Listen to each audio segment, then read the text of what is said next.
Thief of Always, chapter 22. Hold on. There we go, 22. Appetite. Oh, to be a vampire again, Harvey thought, to have claws and fangs and a hunger for blood upon him, like the hunger he'd had that distant Halloween, the hunger he'd turned from in disgust. He wouldn't turn from it now. Oh no, he'd let it swell the beast in him so he could fly in Hood's face with his hatred razor sharp. But he wasn't a beast, he was a boy. It was the vampire king who had the power, not him. And then, as he stared up at the house, he remembered something that Rictus had told him at the door. It takes a lot of magic to conjure up these shams and hoaxes, he'd said. Mr. Hood's really sweating to find you something you like.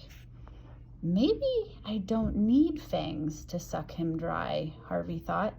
Maybe all I need is wishes. I want to talk to Hood, he told Rictus. Why?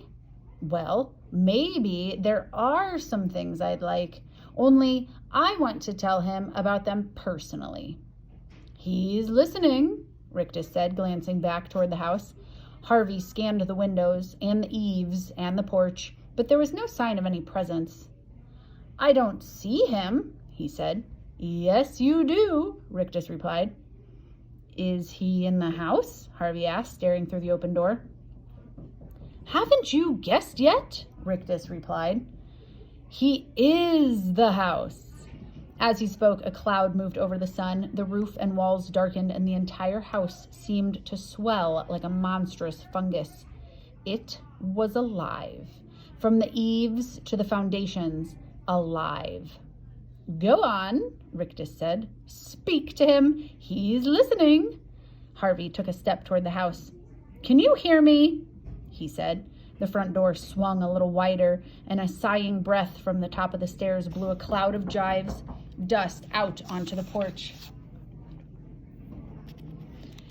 He can hear you, said Rictus.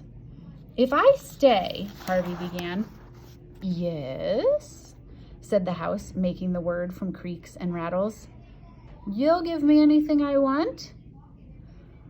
For a bright boy like you, came the reply. Anything. You promise? On your magic? I promise. I promise. Just say the word. Well, for a start, yes. I lost my arc. Then you must have another, my lodestar, the Hood house said. Bigger, better. And a board of the porch folded back as an arc 3 times the size of the first one rose into view. I don't want lead animals, Harvey said as he walked toward the steps. What then? Said Hood. Silver? Gold? Flesh and blood, Harvey replied. Perfect little animals. I like a challenge, Hood said.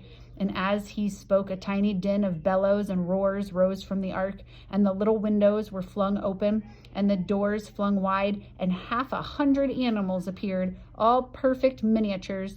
Elephants, giraffes, hyenas, aardvarks, doves. Satisfied? Said Hood. Harvey shrugged. It's okay, I suppose, he said. Okay, said Hood. It's a little miracle. So make me another. Another ark? Another miracle. What would you like? Harvey turned his back on the Hood house and surveyed the lawn. The sight of Mrs. Griffin watching with puzzlement inspired the next request. I want flowers, he said. Everywhere. And I don't want 2 alike. What for? Asked the Hood house. You said I could have whatever I wanted, Harvey replied. You didn't say I had to give you reasons.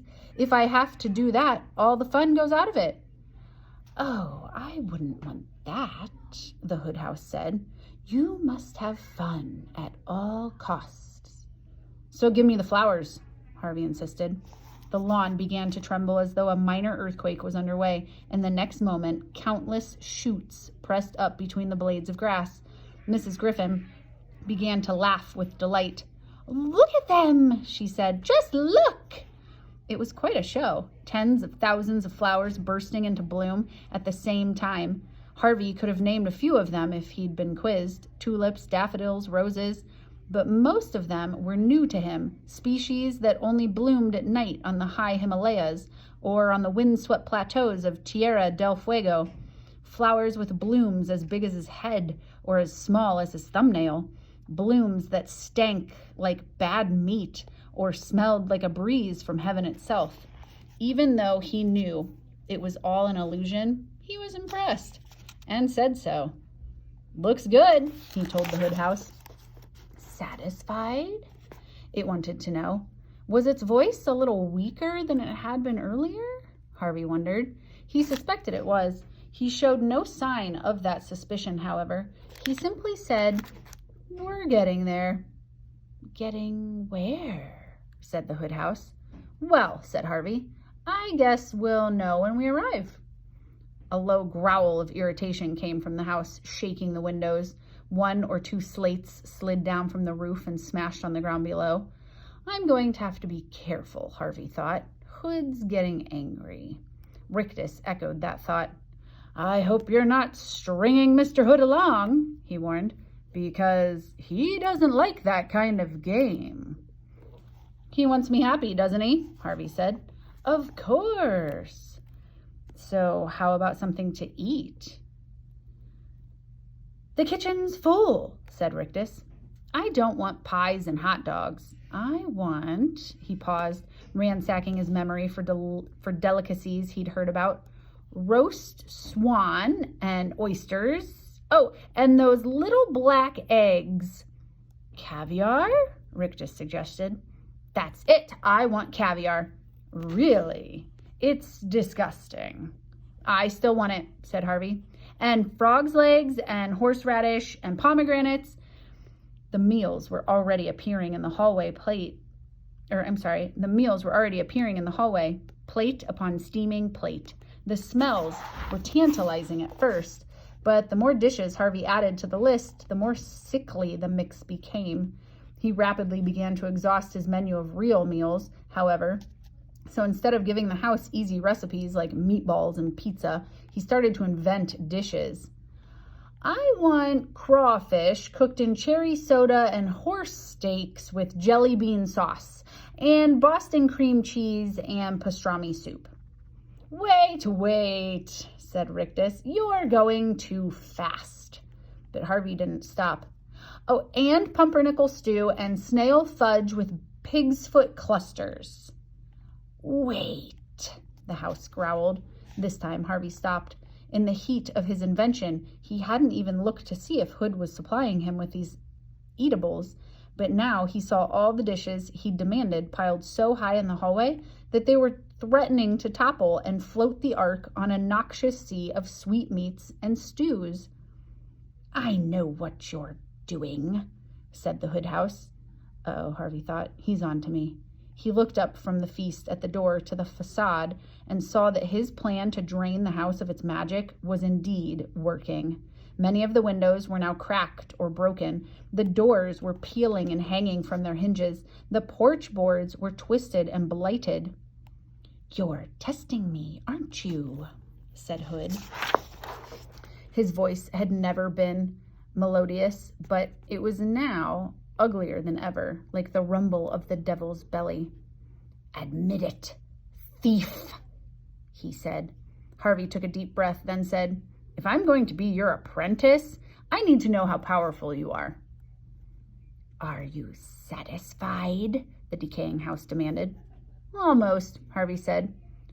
"What more do you want?" it roared. What more indeed, Harvey thought. His mind was reeling with these ridiculous lists. He had little left in the way of demands.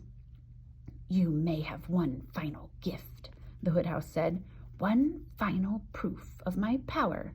Then you must accept me as your master forever and ever." "Agreed."